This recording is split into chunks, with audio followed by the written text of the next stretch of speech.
What is up, everybody, and welcome to the Real Talks podcast. My name is Mike Singletary. And I am Frank Chen, and we are going to be your hosts. And what we're going to do is break down what it takes to live life on your terms through entrepreneurship, specifically real estate investing. So we're going to hit it hard, the good, the bad, and the real, because that climb, as any entrepreneur knows, is never smooth. So let's get real. Let me properly introduce you because your resume is pretty impressive here. And let me kind of go through this. So Jenna, you are a real estate speaker, mentor since 2013, residential redeveloper, love historic preservation, 23 art rentals and Airbnbs, nationally featured TV personality on HGTV and DYI network, public speaker, business lifestyle coach, and performance coach.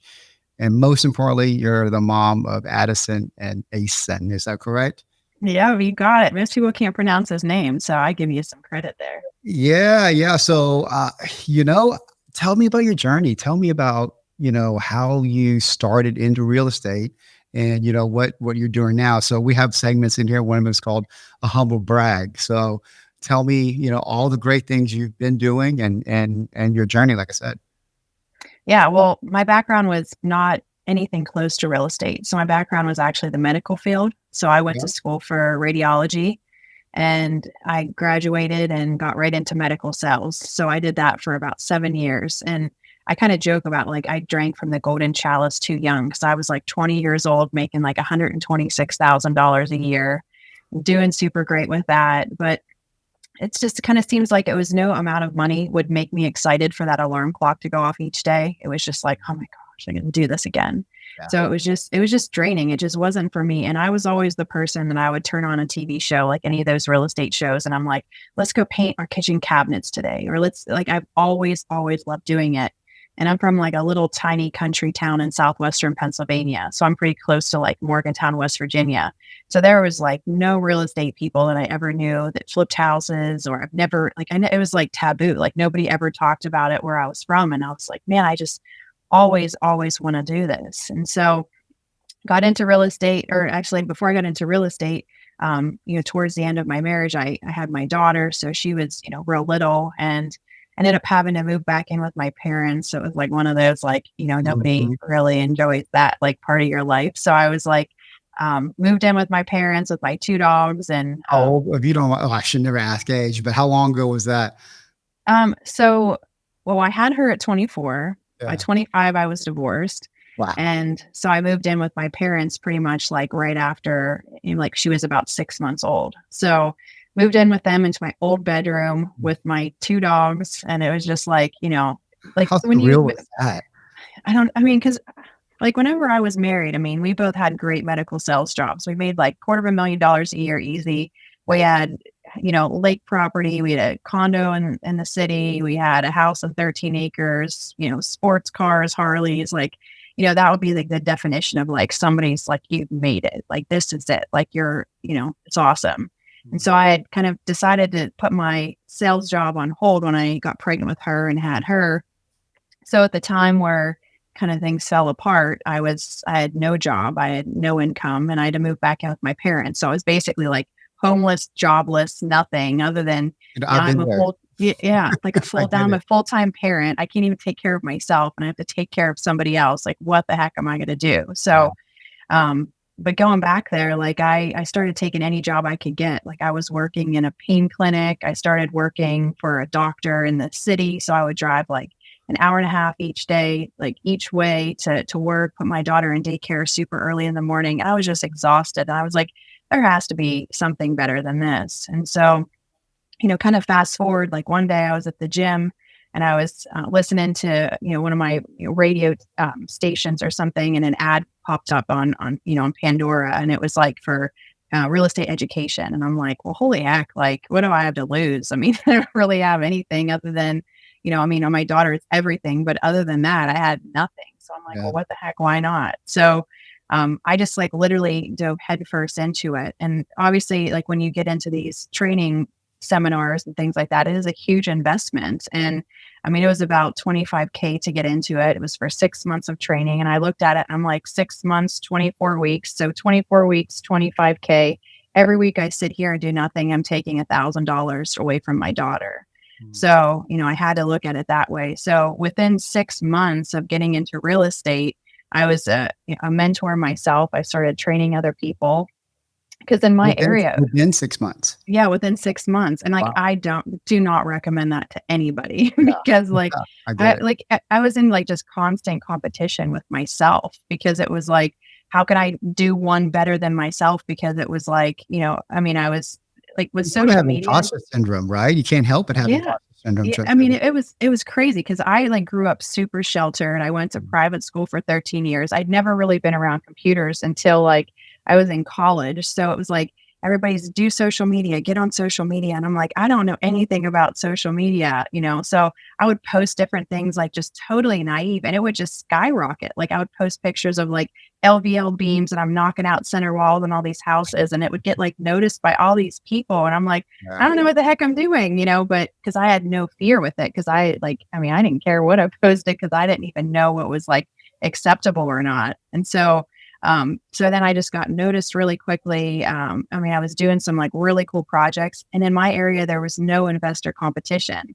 So my mentors, they were like, go out guys, make 10 offers and see what happens. Cause you make 10 offers and most of the time you don't hear anything. Right. Well, I had about 6 deals I was looking at like in the way beginning of my career. And I went out and I made deals. Oh yeah, they were all great deals. Oh, and so wow. I was like, I went out, I made 6 offers and all 6 got accepted. And I'm like, oh, I didn't get that far in the training. So I didn't even know what to do. That was like So month 2 or something like that, yeah. right? I mean, I was just Yeah. like, I was still in the marketing module. And I'm like, well, what the heck do I do? I don't have any money saved. I had like a tiny little self-directed IRA. But other than that, I was able to like wholesale one. I had kept one as a rental for a bit. I, flipped the other ones. I think I went forward on 5 of them. So, it was just like whirlwinds, but because I was so 0 to 60 so quickly, it got noticed so quickly. And so that's why I learned so much in such a short amount of time. And then I became a mentor. And the rest was kind of history. So, from there, I just, kept doing project after project. There was times we were doing between 5 and 10 projects at a time. And my daughter at this point, she was 2. So, it was just, crazy of a journey. And, that's kind of how I got into it. Cause like, I just always loved those TV shows. I always loved flipping, but I just never knew anybody to do it. I never knew anybody who did it. And I was like, oh my gosh, this was like my first time that I'm like meeting people that actually flip houses that know what they're doing. And like, I think the good thing for me, it makes me crazy nervous to even think about how I was like 10 years ago, but like, I had no idea what I didn't know. So it was like, I had no fear because I'm like, I don't even know what I could screw up. So, Right. so You just it was just, jumped, right? yeah. I like with having my daughter, I basically, exhausted our savings and everything to invest in myself. And that's usually the hardest part for people is just like feeling like you're worthy and worth enough to invest in yourself. And, and I had to, I felt like there was such a better life for us. And I just hated the idea of getting up at 6 o'clock every day, putting her in daycare by 6:30, driving an hour and a half to work, working 8 or 10 hours, driving an hour and a half home. And by that time, my parents would have had to have picked her up from daycare because they'd have been closed by that time. And then it's like, then you're exhausted. And I'm like that. And I'm like, my paychecks would be like $900 after taxes every 2 weeks. And I was like, this is terrible. Like, I'm not doing this anymore. So, Well, it took a lot of guts for you to do what you did. Probably, to point taken, what you said is like, you didn't know what you didn't know and you just kind of jumped into it. Do you think you would have done the same thing at a different stage in life? Do you think it's a part of your personality or no? I always loved real estate. I think like about it now, like 10 years later, and I'm just like, man, like I was like bold. Like there was nothing that like scared me. And one of the things that I learned really early on, and I always tell this, especially to women, is that a lot of a lot of the fear and that type of stuff, it's all like really related to your confidence. And your confidence is really based on your level of education and your knowledge. So what I figured out is like people would challenge me way more in the beginning. Like I'd post a picture of I would be doing an addition on a house. And then you get these guys that would puff their chests and they're like, you can't do a monolithic foundation pour in Pennsylvania and all this like BS crap. And then I would get like, so I would like let that be like my marketing. So I would basically then get a code inspector coming out and I'd film them and I'm like, can I do this? And they're like, absolutely, you can do this. So I would like challenge people and then I would get like more and more educated and then I would just get more and more confident. So really didn't have a lot of fear. Now that I look at it later on in life, I'm like, I would be scared to do everything that I did I had nothing. So, I think I would be scared, but I think a lot of it was like based on my age, just how naive I was, how hungry I was. And I don't know. I don't know if it was just like I was more fearless back then. I think the part that you just hit, the hunger part and the knowing that there is something else better for you is really the driver for most people, right? Most people will get into real estate to, create a better life. But then most of us create another job at the beginning, right? And they can't find their way out of that. But the ones that are successful are the ones that just have this grit and determination that they're going to make this thing work no matter what. And it's not easy. It's not supposed to be easy. So Yeah. And I think that that's what separates the people that succeed versus the kind of the wannabes is that if somebody else has been able to do this and accomplish it, then it's possible. So then if it's possible for them, it's possible for me. I just have to make sure that I don't quit on the day that everybody else quits. And so those were the days like where they're like, I would call my mentors. And I'm like, this sucks. Like, what do I do? Just tell me everything's going to be okay. And they're like, bad day, Jenna. And, so I would have days where I would just be like, I don't want to do this anymore. But then they would be like, that's okay. You should quit now because this is where everybody else would quit. And I'm like, man, like, I'm not like everybody else. I'm not a quitter. And those are the days where you become an investor, like the days where you figure out what to do whenever you feel like there's nothing that you can physically, mentally, it all do. And I think that that's kind of that breaking point is that everything is possible. Everybody can quit at any given time, but it's the people that literally don't quit and they keep finding, they keep pushing, they keep asking, and they keep figuring out what the heck to do. And those are the days where you like really impress yourself. Cause I look back and I'm like, man, that sucked. That moment sucked. This house sucked, like different things. But those are like like you said, like that's the grit that makes you like, those are the things that like, then you can pour that knowledge into somebody else where you can like say, like, here's what to avoid, here's what not to do. And then making them like, there's so many different people that I've mentored and I see like, they have this huge rental portfolio and Airbnbs and they're doing all these deals and they're making 60K on this house and 70K on that house. And I'm like, thank goodness. Like, it's just so exciting and empowering to see the people that are able to just capitalize on the things that I've educated them on, but then also avoid the pitfalls and the things that I've, that I encountered too. Well, I think, I'm not a coach or anything like that, but I've bought some stuff and I was always that student that, put my own twist on things, which wasn't always the smartest thing. It was horrible. And finally, I kind of like, listen, let me just do what I paid, that person to teach me. Right. And I think that, talk to me about that. When you see your students right now, what is the most common mistakes that they make? I think that, a huge thing that I see a lot is just like letting the negativity of the outside world get in, because it's almost like when you're surrounded by like-minded people, like just when you go to these masterminds, there's a different energy. The conversations are different. They always say that you're the average of, like what the 5 people or whatever it is that you surround yourself with. And I think that that's usually the difference is like we can get on these different calls and we can meet up in the different masterminds. And then it's like they go home and it's like you can just instantly almost like see them become just like deflated. Like because it's, their friends and their family, they tell them that they're not going to do well or they won't be successful. And I remember like I fell into a lot of that in the beginning because obviously I didn't have the spousal support because like kind of fast forward during that time of getting into real estate, I had gotten remarried and it wasn't a supportive type of situation. So I didn't have a spousal support. I didn't have friends that really were entrepreneurs or even believed in it. My parents were like, like definite, like 9 to 5, you go work, you retire at 60 something. And this is the way the world works. And that's the way it is.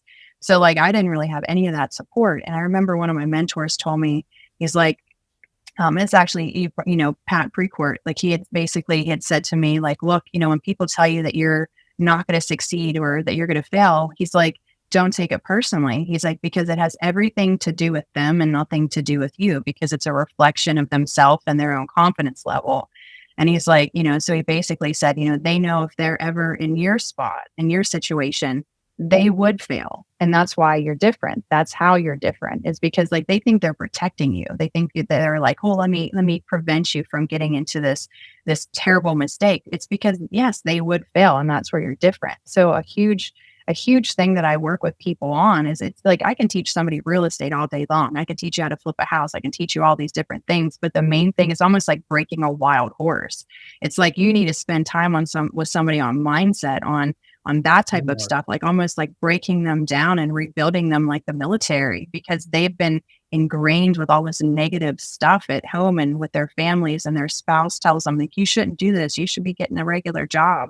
And those are the tough things, is just like, really working with them on that, because that is everything. Like that's their drive. If somebody is like negative talking them all the time, then they're not going to be motivated to look for leads. They're not going to be excited to wake up every day and talk to sellers. They're not going to want to do anything. It's going to be miserable.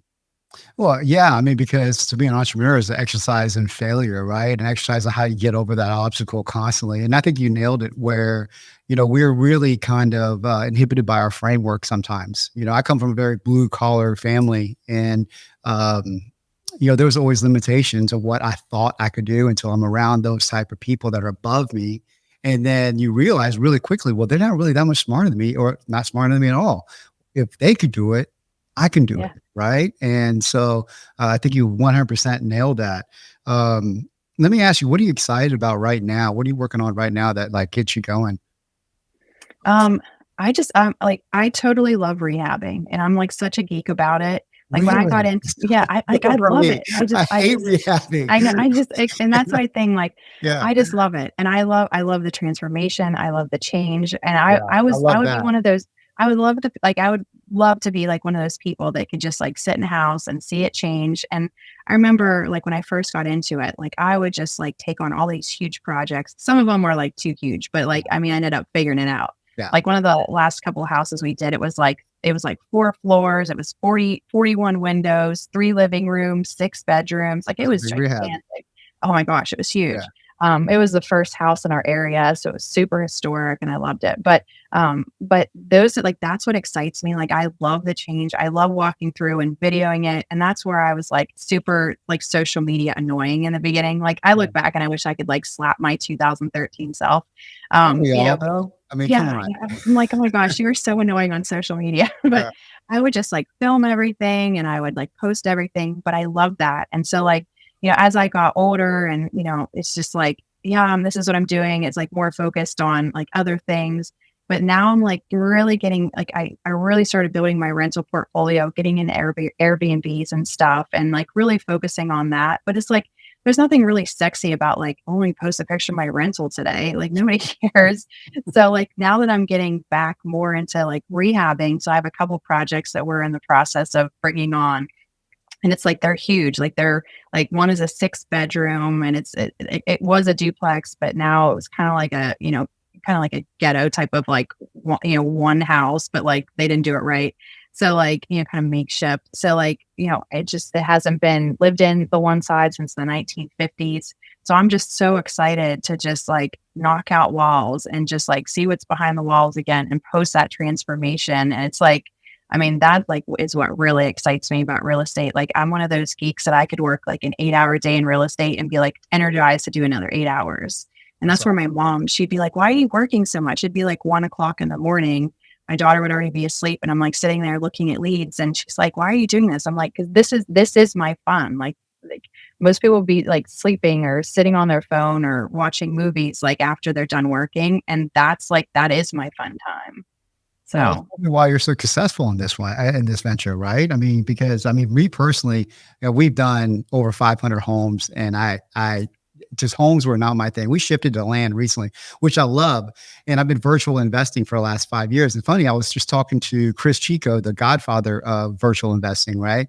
And I'm like, how do you create content on virtual investing? He's like, what? You create content, me sitting on a laptop? It's like, I know. it's not enthralling, right? I mean, so with you, the big transformation, especially taking on those historic renovations, those are difficult, by the way. For those that Mhm. don't know, those are unbelievably difficult, or more difficult than just a standard flip, right? But then you're really harnessing the power of social media. I feel like that's really been a big catalyst of your journey. Yeah, I mean, and it's so fun though. Like when like the last house we did that was like super historic. It was like, I mean, we had like the button in the floor that you had to push that would like notify the staff in the kitchen. Like there was servant quarters, there was servant staircases. It was almost like a museum. It was that old and historic. I mean, and then when we opened up walls, we found like love notes that were like 80 years old. I was able to track the Wow. original people down, and I found the person who owned the love notes, and he was like 86 years old from California. I mailed them to him. Him and his wife were cracking up reading these love notes from this little girl down the street. I mean, Yeah. it was so risque. Like when you'd read these love notes, this girl was like, "Oh, my dad's not going to be home today. You should come over." And he's like, "Oh my gosh, I remember this." He was so like cracking up. But I mean, I just love that. Like I love showing the transformation, and like knock on wood. Like the thing is, when people think that, "Oh, I don't want to be annoying on social media," the thing is, people follow that. Like people love those real estate shows on TV, and so people would follow my houses. Like I would have a house that would be down to the studs, and I would have people already start looking at them, already start making offers, already start putting things under contract. Because with having, 3 or 5 houses all you going on at the same time, they would all be in like different stages. So I would take somebody here and I'd be like, here's the same color paint we're going to use. Here's the tile that we always use. Here's what it's going to look like. We can come to this one and then you can see it at the studs. So I would have people that would be following them. And as soon as they'd be finished, I'd have offers on them like right away. So that's like something that's like a big takeaway that I had in the beginning is like people think like, I don't want to like post what I'm doing most of the time because they don't want their friends and family knowing they're in real estate. But for me, it was like a great way for me to really get my projects out there. And that's when you start building your following. Like people start seeing the quality. Like I wanted people to see behind the walls. Like I want you to see Yeah. all the wiring that we're doing and the plumbing and the insulation. And I want you to see the tamper-proof outlets we're using and like all the silly things that people think aren't big deals. But like a house is the biggest investment somebody makes. And I do all of it with family in mind because I bought a house from my business. My brother lives in a house I've renovated. And neither one of those houses, we renovated it with us in mind. So, there's no way I'd live in a house if I knew I cut corners or did something kind of shady. So, That's so I mean, powerful. That's so yeah. powerful. A lot of people really do cut a lot of corners and don't pull permits and all this other stuff, right? And I totally get it. And I love what you just said there because I used to say that too. It's like I am building somebody else's, future. I'm building their memories, right? Like they're gonna Mhm. have, kids because I'm a dad. I have 3 kids, so they're gonna be building their life in this place that I'm renovating, and that was always a driving mechanism for me as well. Yeah, Yeah. definitely. Now, let me ask you something because I know how difficult this is, and I would like to hear your input on it and the, I guess, the wisdom that you could bestow upon somebody new or even doing this and don't do this very well. Which is, how do you manage your contractors? What does your process look like as far as that's concerned? Um, I mean, I looked into getting some good contractors in the beginning. Like, I always recommend, like, people think, well, I'm going to put up my bandit signs or I'm going to do all my online marketing or social media or all these different things to try to get properties and projects and things like that. A lot of times you're going to get contractors from that because they're going to see who's this person that's doing all these projects. I want to be tied to them because that's consistent work. And so a lot of my contractors that I've worked with, some of them found me, and it's just, you kind of have that reputation in the area that you are who the person is to buy and sell houses. So I think that I had a lot of fun with it in the beginning because like people look at like when I first started, I was like 26 years old. I was this young blonde girl and like people would look at me like, okay, Yeah. like, okay. Yeah, yeah. Yeah, You're going sure into you are. for Yeah. sure. Yeah, and so, like, I remember I'd go to interview a contractor, and you'd see these guys, they, like, hold up their arms, and they're like, can you just put me in contact with whoever's in charge around here? And like this guy literally said that to me. I'm like, in charge? Like, what do you mean by in charge? And he's like whoever makes the business decisions around here. I'm like, oh, you mean like who owns the company? And he's like, looks at me like, finally, idiot, you're getting it. And I'm like, yeah, you're looking at him. And then can you like put me in contact with who almost had a job? Like when we were doing like a ton of different projects, I mean, we would be doing like, 5 to 10 roofs in the summertime. Like because what we do is we like get like a block of properties. And then we would, if it'd be like fall time, it's like we're doing all the windows, the roof and the siding so that way all winter long, my guys have all consistent work and it's inside work. So it's like, you don't want to work for me. That's fine. Go bid other jobs, go waste your time, go do whatever you want to do. But like, it's all based on like, it's very much trust. And I don't want to get like, make anybody think like I haven't been screwed over. Cause like I've been stolen from, I've had project managers that have stolen from me. Like I've had pretty much you can think of it has happened, but because of that, I've like severely learned. But, the way I look at it is like, if they want to have consistent work, they want to work for me, but it's all based on trust. So, something that people didn't know about me when I first got into it, like my dad had his own construction company before. So I'd be 12 years old doing roofs in the summertime with my dad. And so like people would look at me as this like young blonde girl that doesn't know anything. And I would, I would kind of like put them in corners where I'd be like, wow, like I'd play the dumb blonde and I'd be like, wow, that roof is really big. Like how much do you think it will cost to fix it? Like totally not like acting like I didn't know. And they would just tell me some like ridiculous number. And I'm like, oh, the way I look at it is, I should be paying like $4.60 a square foot and it's this many feet, and I should be like 8,600 whatever dollars. And they're like jaw drops. And they're like, they're trying to quote me at like 17K or something like that. And so like, again, a lot of that knowledge is power. But like, so I would put them in situations where I knew the answer. I knew what was best for me.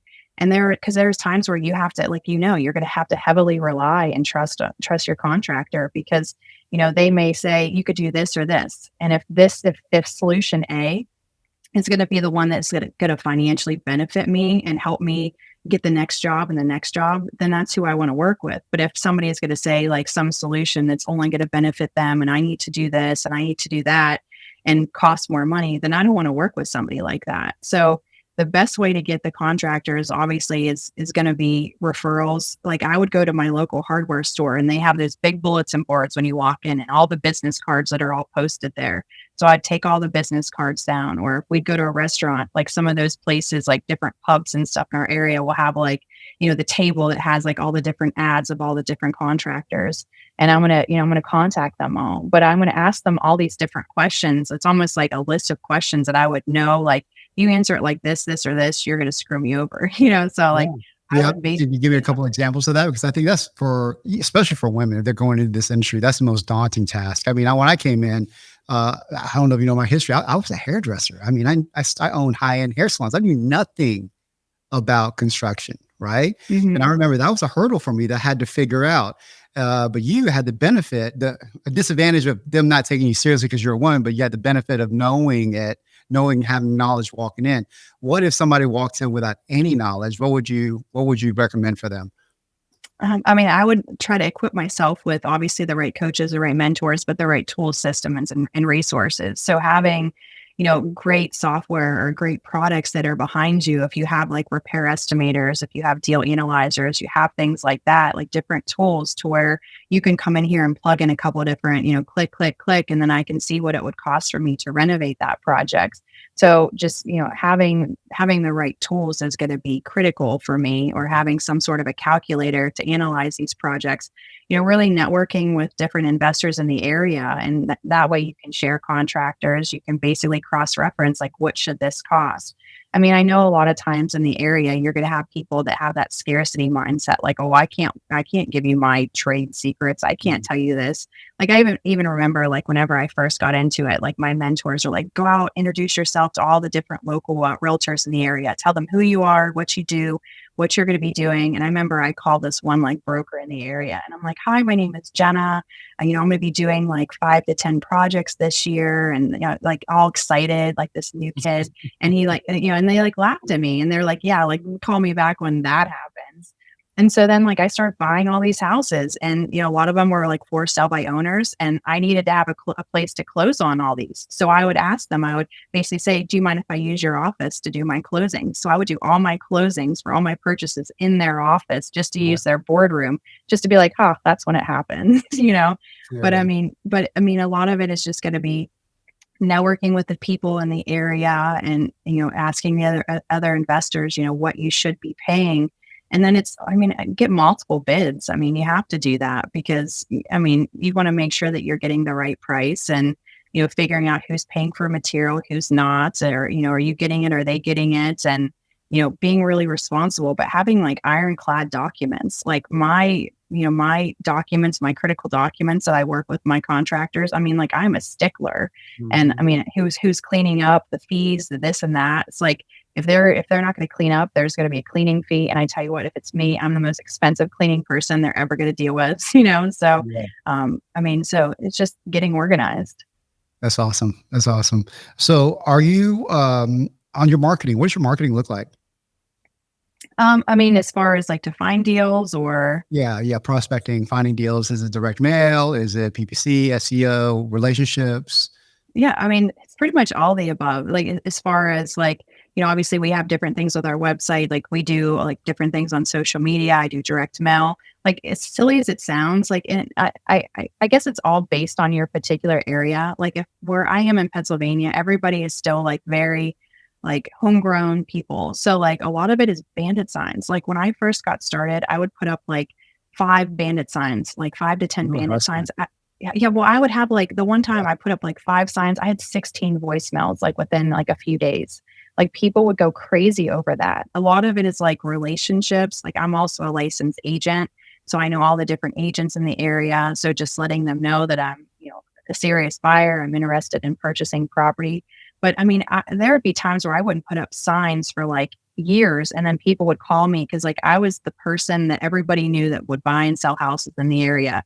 And people would call me like, 2 years after I put up a sign, and they're like, hey, I saw your sign. So I'm like, I don't know where, but like, so people would, find me that way. But a lot of stuff was like very, very organic. Like in the beginning, like, my social media exploded in the beginning, like just because there was nobody that really was doing anything like I was doing in the area. So, we've done different sort of ads. We do different sort of like Facebook ads.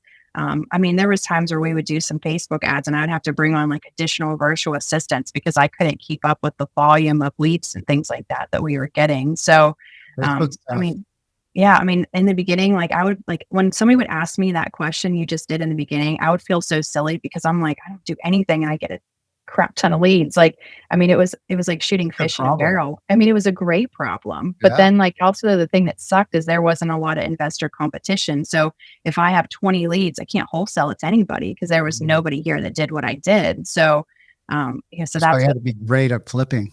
Yeah, that's why I had to take on so many myself because I didn't, but there was some wholesaling, but like really it would be like somebody from another state that I would try to facilitate contractors and that for them, here's the here's a project, because our prices were so affordable. Like in the beginning, I would get houses under contract for like $13K, like $8,000, $11,000. I'd get a house that was like, had new windows, that would have everything in it. They just couldn't afford it. I get it for like $20K. So, it was like the prices were ridiculous, so like people from other states, they couldn't get something like that. So, that's what I'd kind of arrange for them. That's awesome. That's awesome. So let me ask you, we'll close this out on this. If you had to go back to your 25-year-old Jenna and give her one piece of advice, what would that be? I really don't have anything that I would change. I would just say that like it gets better, it gets easier. You're going to accomplish, I think I accomplished more than what I even had set out for goals. And so like, I would just basically tell myself that this is the right decision. This is the right path, that there is light at the end of the tunnel, and to keep pushing, to keep going. That's awesome. That's powerful. So Jenna, where can they find you? On pretty much on every social media platform, it's just at Jenna Buys Houses. So Jenna, Jenna, buys is plural, BUYS, and then houses, HOUSES. And that's kind of, I kind of lucked into just doing some of my marketing that way. One of my mentors, they're like, do all your stuff with Jenna Buys Houses because women are going to be more comfortable calling a girl. Men are just going to think, oh, we're just calling a girl. It's, no competition kind of a thing.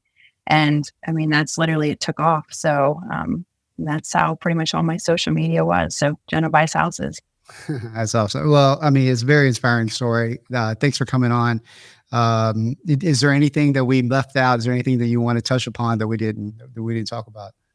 No, I mean, I appreciate your time. Appreciate you having me. And hopefully we've inspired some future entrepreneurs, and just knowing that, I mean, I invest in some of the poorest counties in the state of Pennsylvania, came into it with no support behind me, not, a lot of financial backing, zero education. Like I didn't even know what the word escrow meant when I got into this. And zero computer or social media experience at all. And if I can figure and finagle my way through it, then literally there's no excuse why anybody can't do this. So it's just, how bad do you want it? Absolutely. Yeah, absolutely. 100%. Thank you so much. Inspiring story. And I look forward to following you on social media. Thanks. All right. Till next time. So that's a wrap. Thank you, everybody, for tuning in. I hope you received value from this episode. If so, please share this podcast with your friends so we can help more people just like you. Also, hook up with us on Facebook, IG, and YouTube at Real Talks. That's REIL Talks. So until next time, keep it cool and keep it real.